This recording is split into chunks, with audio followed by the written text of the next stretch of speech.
President Biden surveying the damage across New Jersey and New York. While some embraced him, others had some choice words for the commander-in-chief. Watch this. And I'm an immigrant, and I'm proud of this country. I give my life for this country. You guys should be ashamed of yourselves. You should be protecting pirates. This is a republic, not China.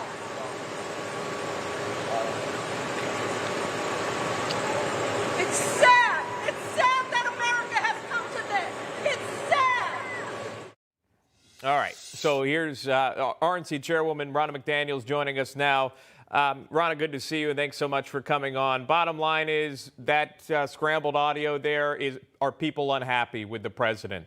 And many of them in this area, you've got to remember that they're affected by the flooding and the storm damage. Some of them lost homes. There was loss of life in this area, and a lot of folks are having issues with the choices that the president not only is making by pitching legacy bills at the time of this storm damage, but the botched withdrawal of Afghanistan costing 13 U.S. service members' lives in trying to move on from that in the midst of Americans still stuck there. I mean, pick your poison here, but these people clearly unhappy and heckling the president, Ronna.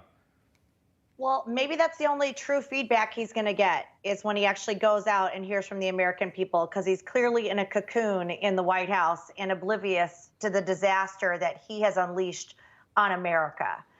Because he goes in front of the cameras and he seems tone deaf time after time after time. Like you said, Afghanistan, a failure. Our border, a failure. Our jobs report last week, a failure. Inflation, a failure. On every single level, Joe Biden is failing. The pandemic, getting the vaccine out to people, a failure.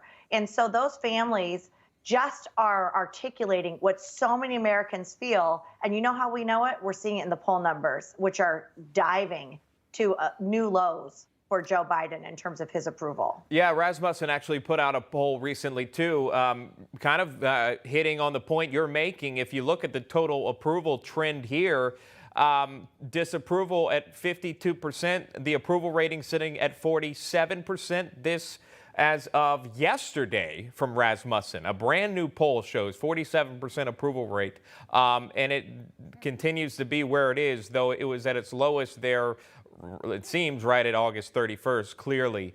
But bottom line, it continues to be a major issue for this White House. What's happening here with these declining numbers for the president? Well, I think we're seeing what Joe Biden means as commander-in-chief, and it's not good. I mean, we know our southern border is a catastrophe right now. We know that we're still battling a pandemic. We know he just failed in Afghanistan and lost American lives because of his decisions. And make no mistake about it, these were Joe Biden's decisions that cost the lives of these 13 service members because of his botched withdrawal. We all know we're paying more at the pump, at restaurants, everywhere, because he actually paid people to stay out of the workforce, which is costing us all more, and our dollar is serving us less and less well. So everywhere we look, Joe Biden is failing the American people, and I think everyone is laying the blame at his feet, rightly so. Why don't we see, I got 30 seconds for you, why don't we see this president take questions on Afghanistan? The last thing we heard was that the mission isn't over despite the August 31st date, and we'll get every American out, but yet he won't answer a question about it anymore. Why?